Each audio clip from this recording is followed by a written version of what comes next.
this is an iHeart podcast. Guaranteed human. With no fees or minimums on checking accounts, it's no wonder that Capital One Bank Guy is so passionate about banking with Capital One. If he were here, he wouldn't just tell you about no fees or minimums. He'd also tell you about how Capital One cafes are open 7 days a week to assist with your banking needs. Yep, even on weekends. It's pretty much all he talks about, in a good way. What's in your wallet? Terms apply. See CapitalOne.com/bankguy. Capital One N.A., member FDIC. Stuff You Should Know is brought to you by Grainger. Grainger knows that if you're an HVAC technician and a call comes in, you need a partner that helps you find the right product, fast and hassle-free. And you know that when the first problem of the day is a clanking blower motor, there's no need to break a sweat. With Grainger's easy-to-use website and product details, you can be confident that soon you'll have everything humming right along. Call 1-800-GRAINGER, click Grainger.com, or just stop by. Grainger, for the ones who get it done. Hi, everybody. Chuck here, curating a specially hand-picked, selected episode. And this one's from May 2018. And boy, oh boy, this is a good one. I forgot all about this one. This is part of our true crime series. Not so grisly as far as, it's not about an axe murder or anything like that. It's about a heist, and I love me some heist. And this is called The Collar Bomb Heist.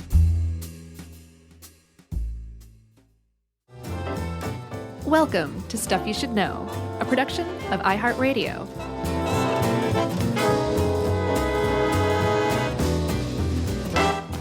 Hey, and welcome to the podcast. I'm Josh Clark with Charles W. Chuck Bryant, and Jerry's over there. And this is Stuff You Should Know, the True Crime Edition again.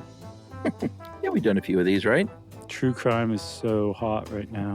Hey, man, we were dabbling on the periphery of true crime when most of these people were wet in their diapers. That's right, man.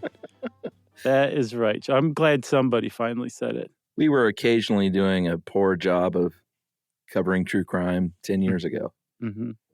That's right. We're going to do it again. That's right. We continue that great, rich history. Yeah, because true crime can be extraordinarily interesting, especially when you're talking about an extraordinarily overcomplicated heist that results in a man's bizarre death by bizarre means, and involves what really ultimately you could make a case is an unsolved mystery still today, even though it's technically bureaucratically been solved. A lot of people say, no, this thing hasn't been solved yet. You got homemade bombs. Mm-hmm. You got a scavenger hunt. You got a crack dealer. Well, you got to have the crack dealer. You got prostitutes. Mm-hmm. You got pizza. And let's start with the pizza. You got a Geo Metro. Right. Which, by the way, I just wanted to point out ahead of time, there is no more pizza delivery car 2003 than a Geo Metro. A teal one, no less. Yeah, that thing is, it's almost like they rolled them right off the line in 2003, straight to a pizza place. With the pizza guy inside already. Yeah, and the little sign magneted on top. Right. A little crooked. Yep. So the whole thing does start actually with a pizza guy, a pizza place, and a teal Geo Metro. And like you said, the whole thing starts in 2003 in Erie, Pennsylvania. Mm-hmm. And there was and still is, I looked it up, there's a pizza place called Mamma Mia's Pizzeria. A little on the nose, but fine. Sure, it gets the job done, right? Mm-hmm. And at about 2 p.m. on August 28th, 2003, a pizza delivery guy named Brian Wells, I think he was 46 at the time, he was about to end his morning shift when a call came in for 2 small sausage and pepperoni pizzas. And the delivery was, I guess, the opposite way of where Brian Wells was going to go on his way home. But he said, you know what? I'll take this one last order. And he walked out the door at about 2. And the next time that Brian Wells was seen in public again, he was entering a PNC Bank branch just down the street from his pizza place, a few miles up the road. Mm-hmm. And he looked a lot different than he did when he left the pizza parlor about 28 minutes earlier. Yeah. So first of all, he was walking with a cane, kind of a funny looking cane. Mm-hmm. And then under his T-shirt, he had clearly, and if you've seen the footage and the photos, which you can see, warning, by the way, for video. It's, Yeah, for the future, it's quite graphic. it's out there. But it is out there. But he had clearly some large, boxy-looking thing. It looked like he was wearing a shoebox around his neck with a T-shirt pulled over it. Kind of, but in the teller at the bank's defense, could have been an artificial torso, and she probably didn't want to draw attention to it. She was being very kind. Right. So one thing I want to point out, too, there's already a discrepancy. What we're like a minute into the story, and there's already a discrepancy. That shirt he was wearing over that boxy thing underneath his shirt said guess on it. And I've seen that it was written somehow like in spray paint or marker, or that it was an actual Guess Jeans T-shirt. Oh, really? So either an officially licensed, or not licensed, but whatever, brand shirt, or a homemade, janky, spray painted version. Yeah, and if you look, the pictures don't really show one way or another. Yeah, I couldn't tell. It looks more like it's homemade, and I looked up to see if there was a Guess shirt that if I could find the actual Guess shirt, it wasn't, couldn't. So I think it may have been homemade. Okay.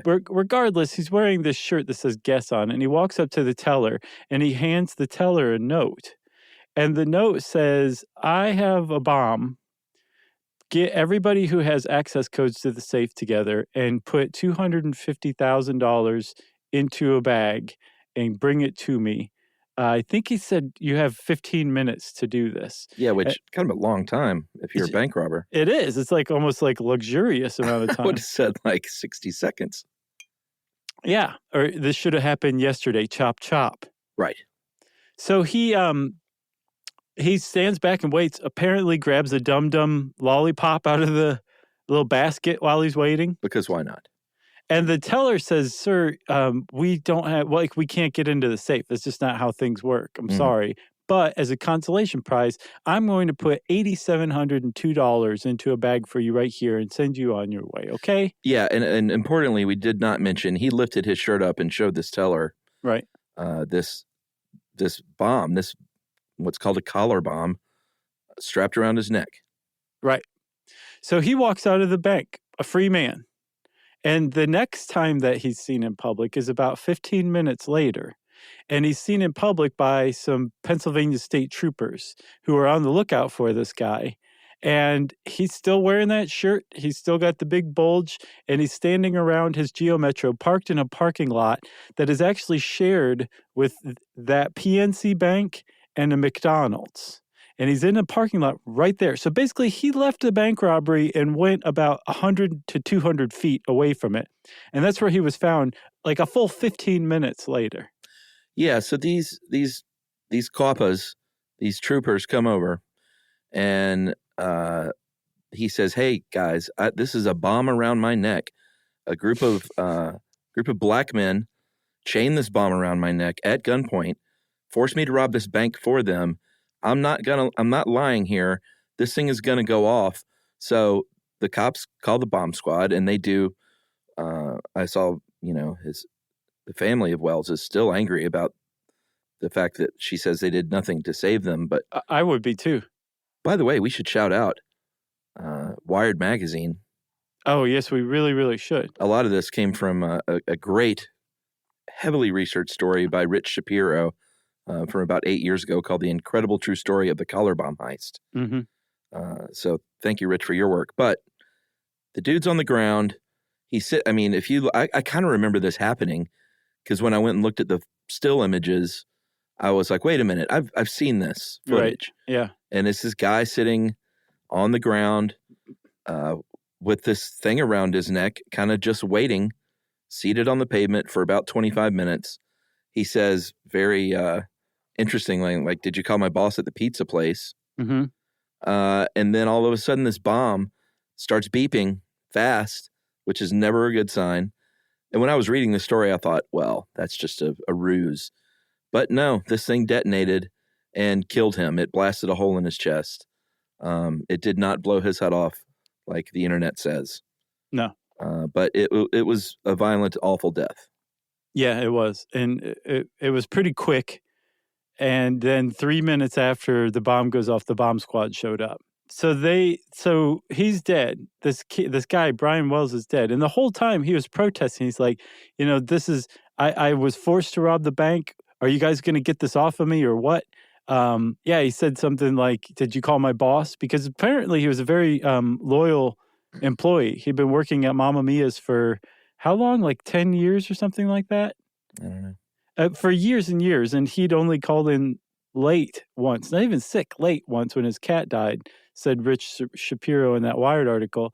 So it seemed like he actually was telling the truth, that he had been abducted and forced to rob the bank and then had been a victim. I think the bomb going off really kind of put an exclamation point on his story that he was not a willing participant in this, right?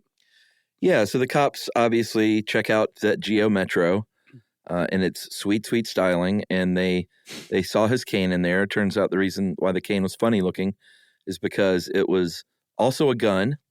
And it really looks a lot like a gun. Yeah, when you look at it.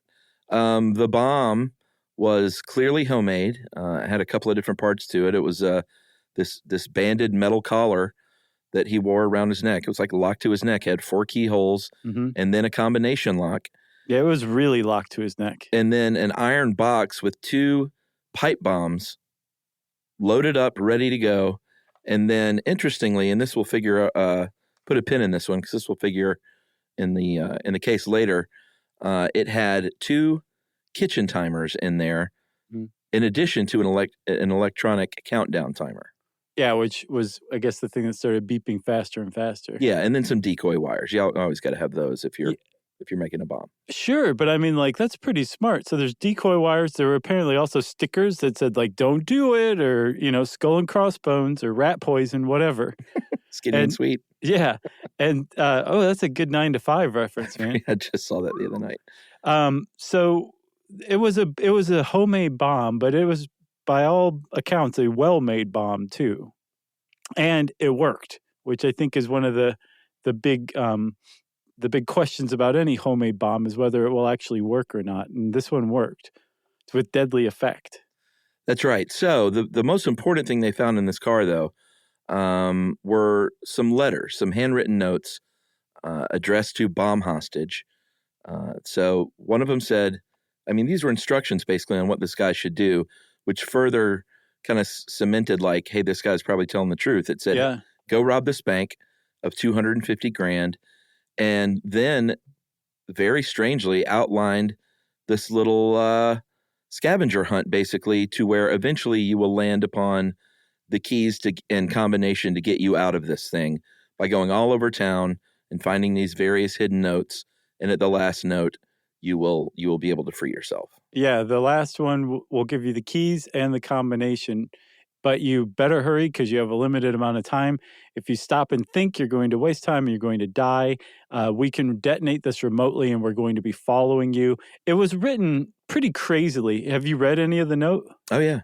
Yeah, so like it's got a lot of just like a lot of jump cuts or jump scares in it, like it's like, go do this and then go do that after that. And then don't try anything funny or we're going to blow you up, Yeah. It has those every once in a while. And there's drawings in there of where he could find like the notes and all that. So that he made it as far as the first note, which was McDonald's. It was in that McDonald's that shared a parking lot with the PNC Bank. That was where the first note was. So he made it to that McDonald's, grabbed that note, and that note was directing him out of town to another note, and he didn't make it that far, but when the cops caught up with him.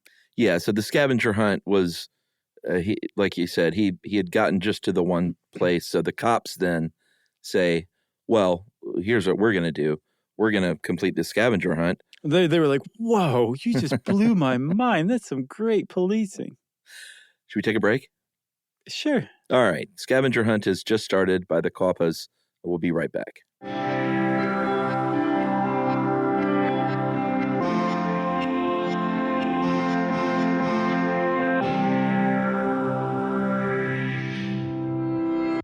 Everyone knows winter is the real mess maker. You don't need WeatherTech floor liners for summer unless you hit the beach and half the beach ends up back in your car, or the campsite dirt ends up in your trunk. Then you'd want a cargo liner, or a road trip goes sideways, lemonade spills, ketchup goes rogue, ice cream drips. Yeah, you'd be pretty happy about those WeatherTech seat protectors. So just to be clear, as the mud you're inevitably going to step in this summer, you don't need WeatherTech unless you plan on doing summer. Visit WeatherTech.com today.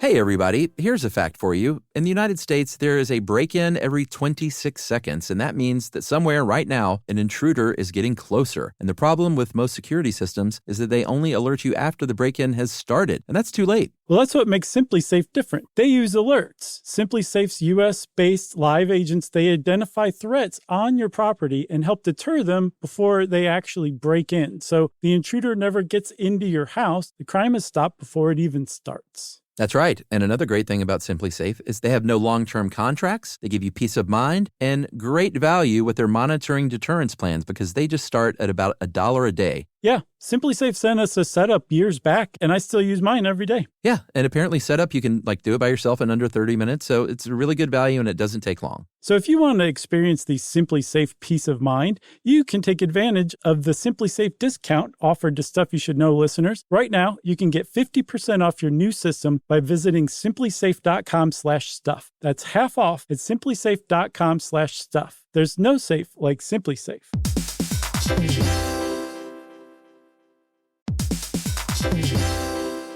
Work can be a little weird. One minute you're in a meeting that could have been an email. The next you're trying to decode corporate jargon that somehow means nothing. And don't even get us started on the quick sync that turns into a 45-minute deep dive. Yeah, well, the truth is figuring out your career isn't always straightforward. Whether you're trying to grow, pivot, or just stay relevant, it can feel like you're navigating it all on your own. Well, that's where LinkedIn comes in. That's right. LinkedIn can help you grow your career, helping you confidently navigate your path with insights, ideas, and inspiration from your professional community. You can stay up to date with the latest trends in your field, connect with people who get it, and discover opportunities tailored to your goals, your experience, and what actually matters to you. Whether you're looking for something new or just trying to grow where you are, LinkedIn gives you the tools and connections to move forward with confidence. Because LinkedIn is the network that works for you. Visit linkedin.com/knowstuff to learn more.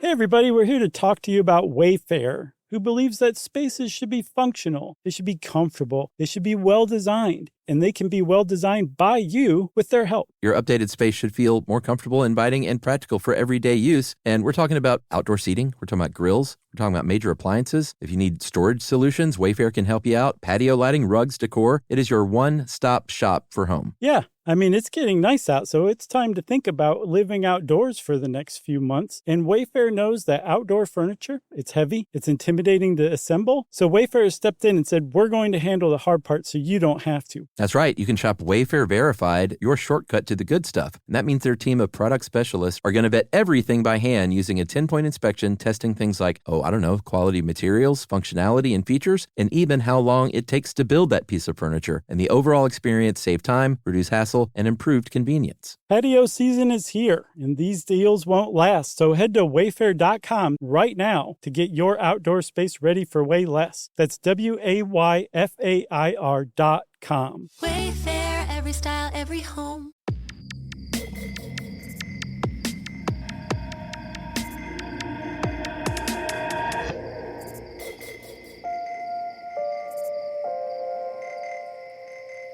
All right, we're back.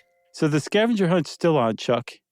Correct. And they make it, the cops follow from the note that Brian Wells had to the next clue, and they found the next note, and that directed them to another place, even further out of town, to where they found the jar where the note was supposed to be, but the note was gone.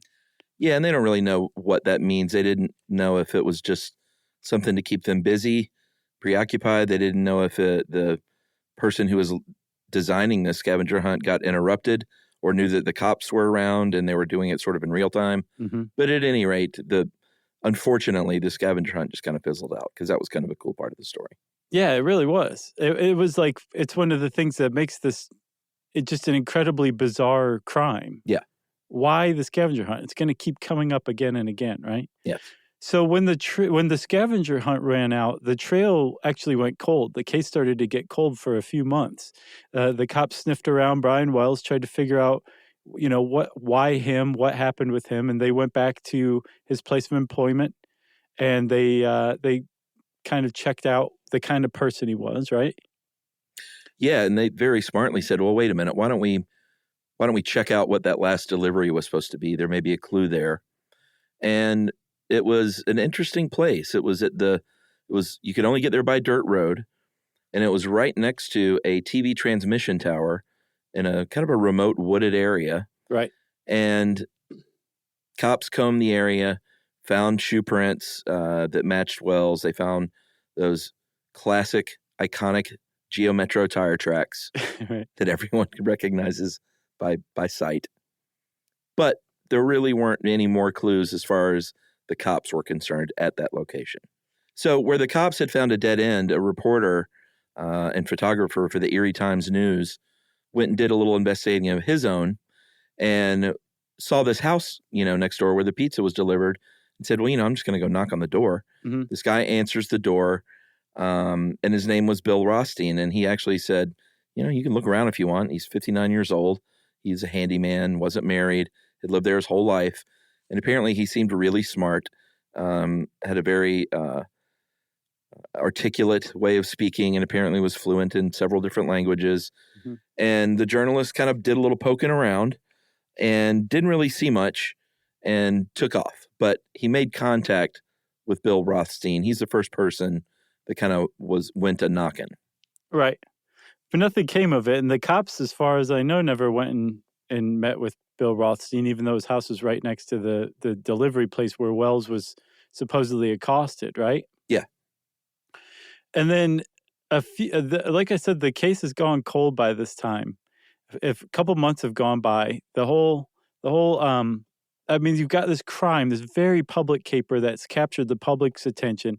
A guy died by being blown up while under police supervision, and there's no leads, there's no nothing. And then finally, a few months, I think, after the call, there's a 911 call from Bill Rothstein, and he tells the police that in his freezer, he has one of those serial killer chest freezers, there's actually a body, a man's body, and that it was it is not someone he murdered, but he helped cover up the murder of this man who was the boyfriend of Bill Rothstein's ex-girlfriend from way, way back in the day. And now the chain of events has been set off. Right. And if you're like me and you start hearing wife of the ex-girlfriend's dad's cousin, your brain gets a little jumbled. Mm-hmm. So just very plainly, he used to date this woman. This woman called him up and said, hey, I've murdered my current boyfriend, or was it her husband? It was her boyfriend, yeah. And she said, and I need your help here.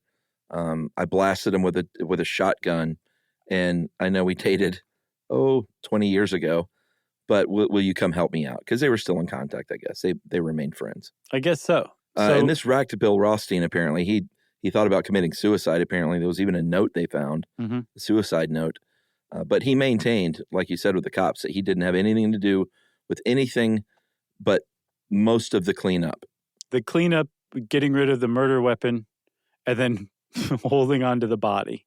Yeah, but the reason he held on to the body, he was supposed to grind this body up. Mm-hmm. And that's where he finally stopped short and was like, Jesus, I can't do this. And he told the cops that the reason he called them finally was because since he wasn't going through with grinding up the body, he was worried what this woman, Marjorie Deal Armstrong, was going to do to him. He's like, next. I dated this lady. Right. She's not a nice person. And so when he says Marjorie Deal Armstrong to the Erie cops, just alarm bells start going off, because by this time already, Marjorie Deal Armstrong was a local legend as far as criminals are concerned. She was this very, very bright woman who I think at the age of 35 back in the 80s had been indicted for killing one of her boyfriends, shot him 6 times. she played that she had killed him in self-defense, that he was an abuser of her, and she was actually acquitted.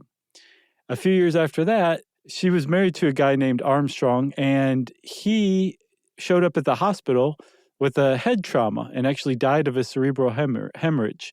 But there was no coroner's inquest or anything like that. And so it just was something suspicious, the second significant other of this woman to die under suspicious or violent circumstances. So when Bill Rothstein said, "I'm worried about what Marjorie Diehl Armstrong's going to do to me," the cops seem to have taken it very seriously. Well, extremely seriously, because the next day they arrested her. That's pretty serious. For murder.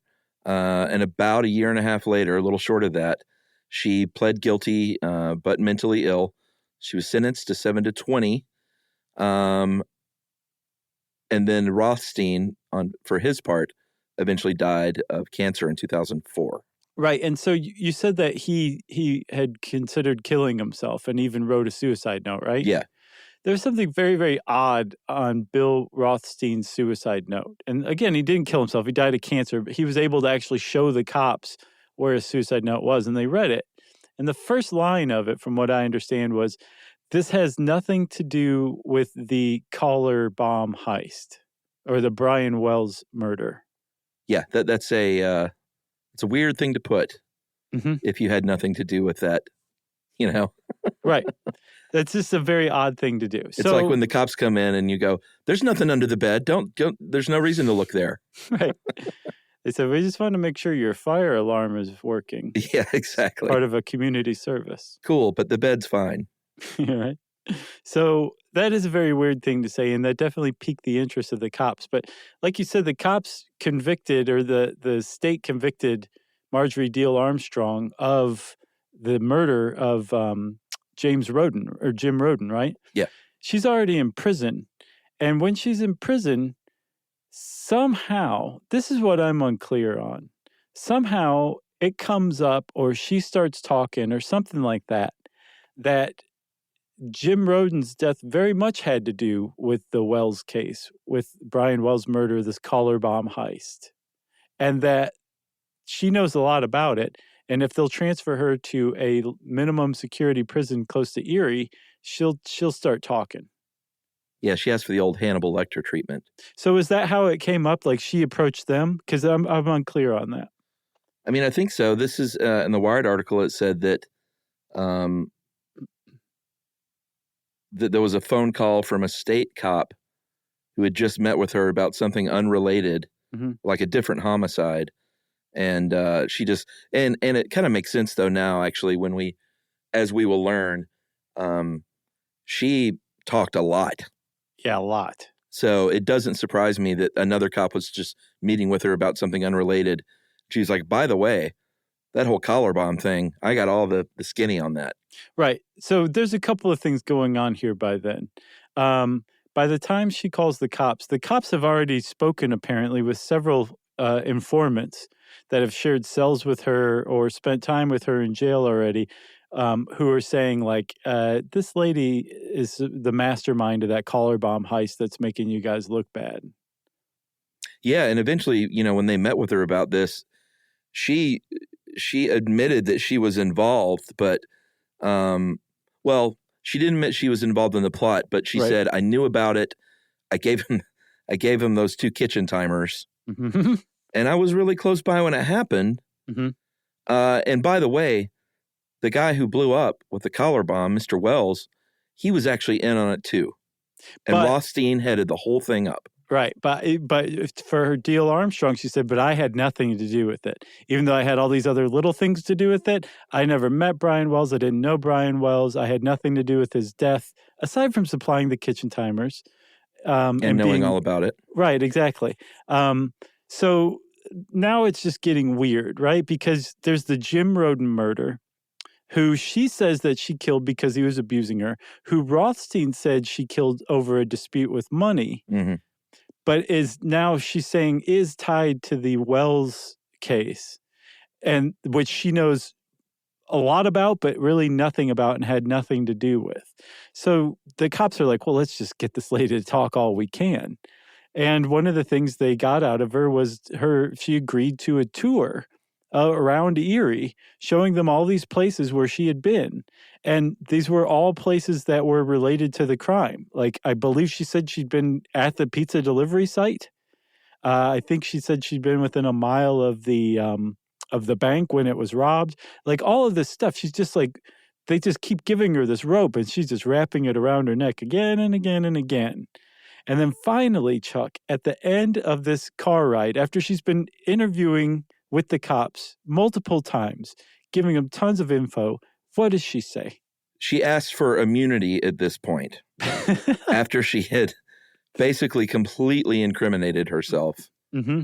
And previous to all this, a lot more happened. There were 4 different informants who had come forward and said that this lady's been talking about this for a while. Right. She very much had everything to do with it. And then a couple of months after she had started talking to the feds, another big break came. This witness came forward and said, hey, there's this crack dealer named Kenny Barnes. That is a crack dealer's name. Kenneth Barnes.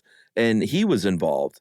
They used to go fishing together, D.L. Armstrong and Barnes. Mm-hmm. And she sang like a canary to him, basically, and said, here's what she did. She, her brother-in-law put him in touch with Barnes while he was already in jail on unrelated charges, basically. And so Barnes was already in prison, said, hey, I think I can shorten my time. So I'm going to try and get a reduced sentence at least by spilling the beans on D.L. Armstrong. Right. And Barnes's brother-in-law was who turned him into the cops. Oh, yeah. So Barnes is like, I'm in jail for selling crack. That's way different from being, very much involved in this collar bomb heist. So he said, okay, I'll tell you guys everything you want to know. I'll be your star witness. Just reduce my sentence for my involvement in this. And he started talking. When he started talking, it was at Marjorie D.L. Armstrong's trial, which was a pretty spectacular trial from all accounts. Yeah, and before the trial even, he told his story is that she wanted me to kill her father. He was spending what would end up being her inheritance, she felt, and so she wanted him dead. And so she was doing this collar bomb heist to raise money to pay me to kill her dad. Which, I mean, like, that's just the biggest facepalm I've ever heard of. Yeah, for real. So, okay, we'll start Marjorie D.L. Armstrong's trial after we take a break. How about that, man? That sounds good. Okay.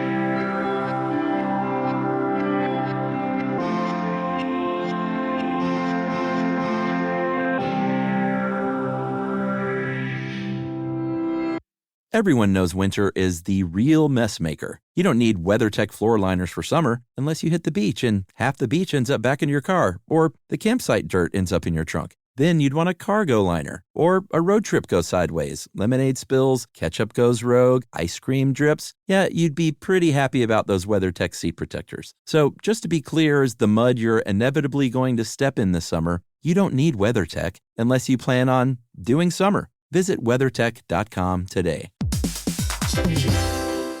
Hey everybody, here's a fact for you. In the United States, there is a break-in every 26 seconds, and that means that somewhere right now, an intruder is getting closer. And the problem with most security systems is that they only alert you after the break-in has started, and that's too late. Well, that's what makes SimpliSafe different. They use alerts. SimpliSafe's U.S.-based live agents, they identify threats on your property and help deter them before they actually break in. So the intruder never gets into your house. The crime is stopped before it even starts. That's right. And another great thing about SimpliSafe is they have no long-term contracts. They give you peace of mind and great value with their monitoring deterrence plans because they just start at about $1 a day. Yeah, SimpliSafe sent us a setup years back, and I still use mine every day. Yeah, and apparently setup, you can do it by yourself in under 30 minutes, so it's a really good value and it doesn't take long. So if you want to experience the SimpliSafe peace of mind, you can take advantage of the SimpliSafe discount offered to Stuff You Should Know listeners. Right now, you can get 50% off your new system by visiting simplisafe.com/stuff. That's half off at simplisafe.com/stuff. There's no safe like SimpliSafe.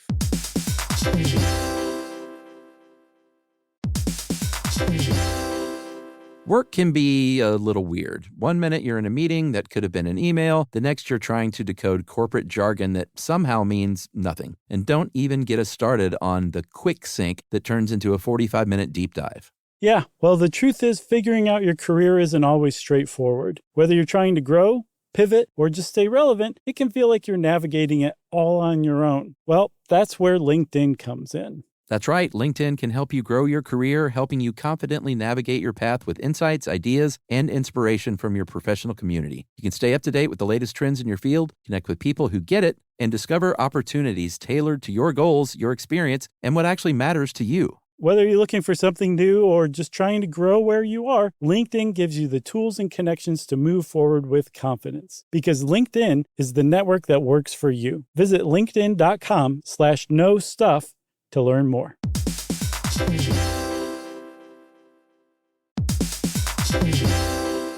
Hey everyone, if you've ever wanted to feel what it's like inside an episode of a show you love, hang with podcast hosts beyond the mic, or swap screens for sunsets with curious, like-minded people, then Stuff at Sea is your kind of voyage. That's right. Stuff at Sea is a 5-night, culture-soaked escape where pink sand paradise meets curious minds. Sailing round trip on October 2nd to 7th, 2026 from New York City to Bermuda, this voyage drops you straight into the iHeart Podcast Stuff universe. On top of the adults-only experience you already love, you'll get live podcast episode recordings, behind-the-scenes sessions, themed activations, and more unmissable onboard moments. Yeah, and there's overnight stays in Bermuda, so there's no rush. Just long, sun-drenched days to explore or do absolutely nothing at all. And back on board, curiosity sparks connection through conversations, experiences, and a lineup designed to keep things as thought-provoking as they are unforgettable. Stuff at Sea is part of the new specialty sailing collection that transforms beloved podcasts into immersive at-sea experiences exclusively with Virgin Voyages. Expect more stories, more hosts, and more ways to experience the voices that you love. Book now at virginvoyages.com/stuff.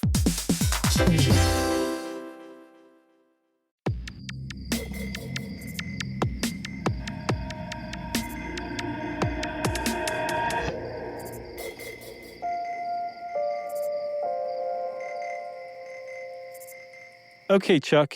So before Marjorie Deal Armstrong goes to trial, and remember, she's already in prison for the murder of Jim Roden, right? Shooting him in the back with a 12-gauge shotgun. Yes. Bill Rothstein is dead. I want to call him Ace Rothstein so bad. But Bill Rothstein is dead. He died of lymphoma a couple of years before. And by the time Marjorie Deal Armstrong is brought to trial for her involvement as the mastermind of the collar bomb plot, they have to verify that she's actually mentally competent to stand trial. And that's kind of touchy, because remember when she was charged with killing her boyfriend back in, I think, 1984 or 1986. Yeah. She was deemed incompetent 7 times by psychiatrists before the judge finally said, I'm throwing all that out and deciding that she is competent. We're going to go ahead with the trial. Yes. They also found like 400 pounds of butter and 700 pounds of cheese in her house when they were investigating that particular murder. A little strange. And in between 1984 and the time she was tried in the collar bomb heist, she had been diagnosed with bipolar disorder. So it was actually kind of questionable whether she was mentally competent to stand trial. And right as they were about to start the proceedings, I think the judge ruled that she was competent to stand trial. She was diagnosed with cancer herself. That's right. So they waited for the cancer diagnosis, her prognosis. And the cancer doctor came back and said 3 to 7 years. And the prosecutor said, giddy up. That's right. So previous to this, she had gotten the indictment, but in that indictment, it's very important that she was not, granted, she was the only one technically indicted, but in the indictment, it said that Rothstein was definitely a conspirator, and Wells, the man who was the victim, supposedly, he was definitely involved in this thing from the beginning. Yeah, you're absolutely right. That is a very important thing that showed up in this indictment. Yeah, they said he agreed to rob this bank. He thought it was a fake bomb. And he was told this scavenger hunt was a ruse to fool the cops. Mhm. And if and when he did get caught, he could say, I was just following orders, basically what he did. Right, and so Brian Wells' family did not like this at all. Apparently, during the press conference where the DA of Erie County is announcing this, this case is closed. This is the indictment that they have. Some of Brian Wells' sisters were shouting "liar" at her. They did not take the idea that their brother was an accomplice in this at all very well. Yeah, I mean, there was a lot of back and forth about whether Wells was in on the thing from the beginning, Yeah, or whether or not he was in from the beginning and then at one point wanted out and was forced to do this, mhm. or whether he was forced from the beginning.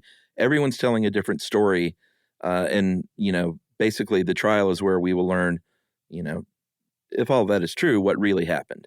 So Marjorie Deal Armstrong's lawyer said, to heck with caution. Let's put you on the stand, okay? You've already incriminated yourself multiple times. Why not do it in open court too? And she apparently was she put on quite a performance on the stand over like 2 days. I think 5.5 hours of testimony. She yelled, she cried, she berated the prosecutor and her own lawyer. When she did mention Brian Wells, she said, "I've never met the guy. I learned of his death when everybody else did on the TV news." And she stuck with her story, though, that she had nothing to do with this. She knew a little bit about it. She knew the conspirators. The real mastermind was Bill Rothstein, and it wasn't her. That's what she maintained, though, throughout the trial and even afterward. That's right. But before she took the stand, a few days earlier, is when they trotted out Ken Barnes, Mm-hmm. and he took the stand. And he said he had, by the time she took the stand, he had given a different account of the story than she would later do. So he got up there and said she was behind all this. She was the mastermind. Rothstein was involved. Mm-hmm. She just recruited him, basically. She recruited Wells because Wells needed money. And here's where the prostitutes come into play. Apparently, Wells had a relationship with a prostitute who was also a crack addict. So he would buy crack to give her, presumably as trade for sex. He ended up falling into debt with these crack dealers and needed money. Mm-hmm. And so, it's basically the plot of Moulin Rouge.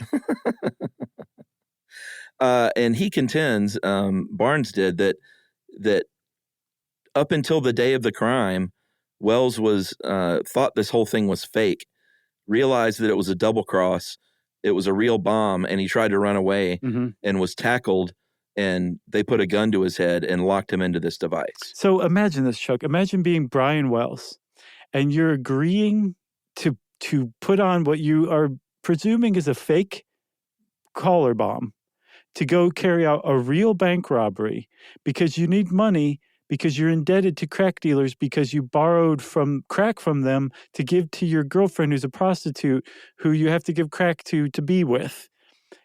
And then you find out on the day of that this is a real bomb and they're putting it on you whether you like it or not.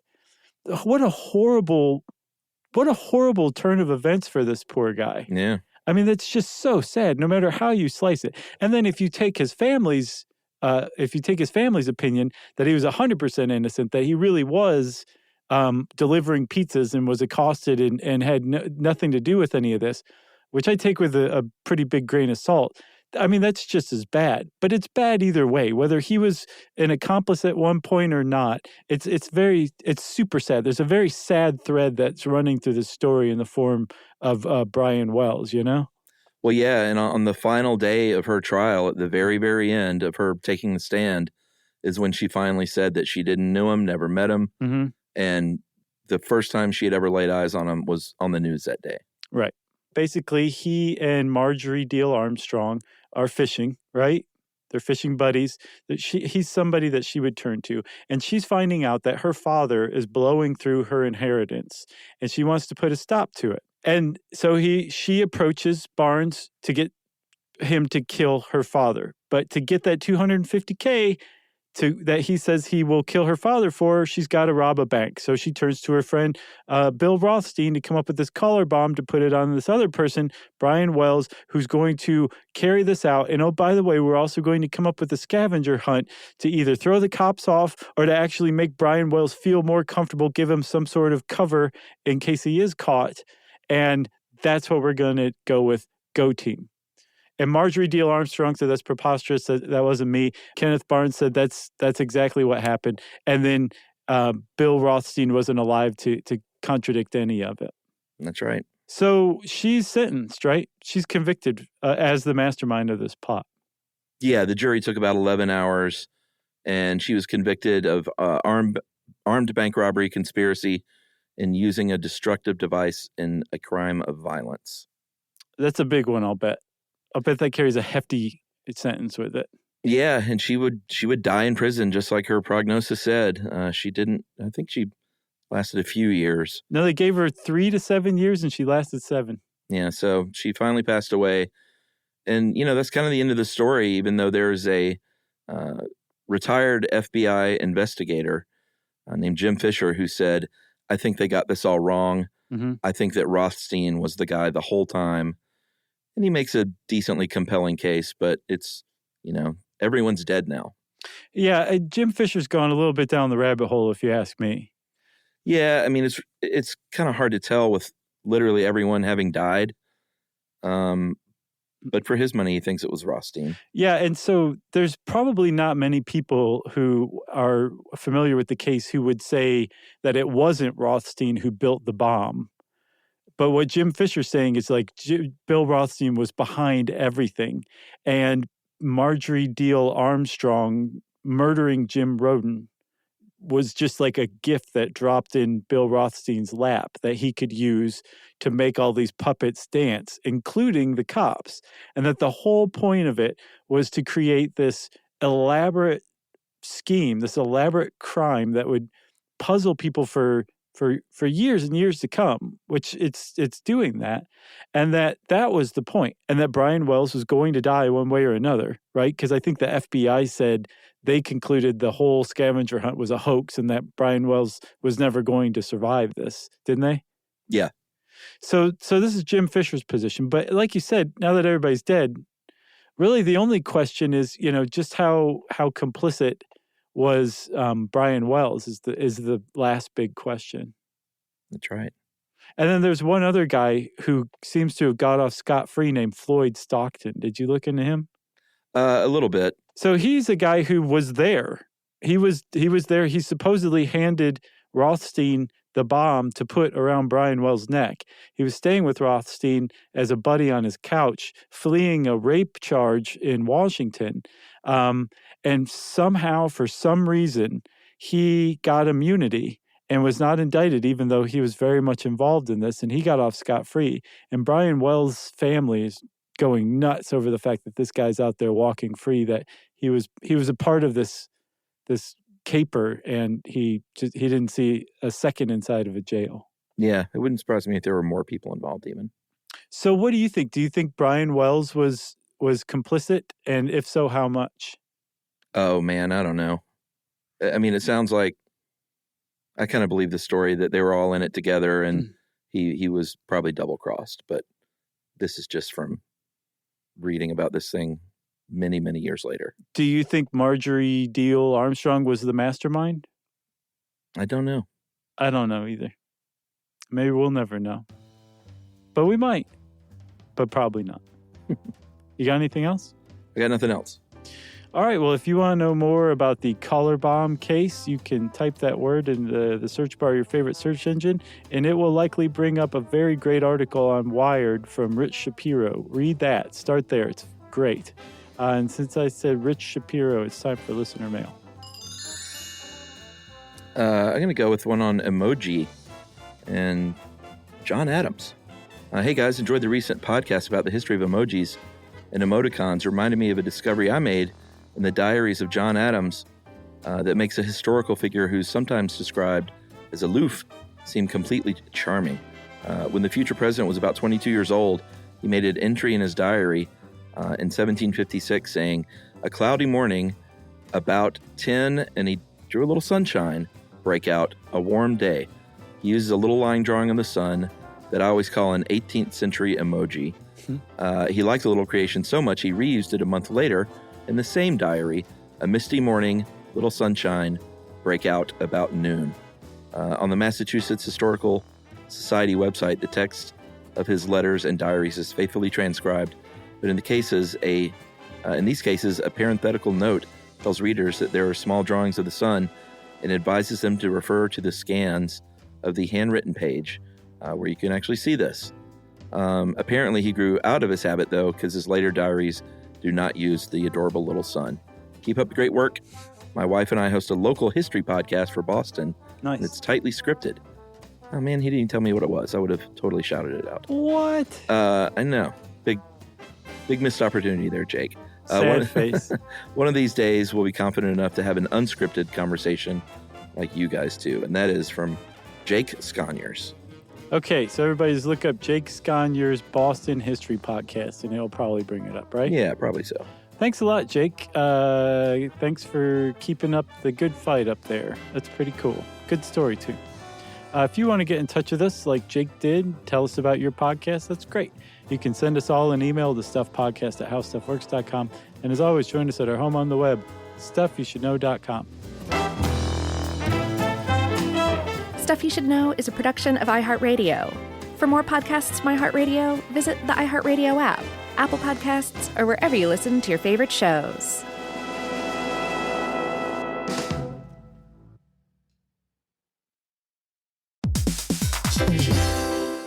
Hey, quick question for the parents listening right now. When's the last time your kid asked for something and you actually felt good saying yes? Because lately, a lot of families have been hearing the same thing. Can I have Lingo Kids, please? And here's the thing. Lingo Kids is the #1 entertainment platform for young kids with more than 4,000 interactive games, songs, and shows. Astronauts, wild animals, superheroes, dinosaurs. It's literally everything kids love all in one place. So when they ask for it, you can actually feel good saying yes. Download Lingo Kids for free and start exploring today, or unlock even more amazing content with Lingo Kids Plus. And if you go with the yearly plan, you can save up to 60%. Just search Lingo Kids in the App Store or Google Play. Lingo Kids, everything kids love.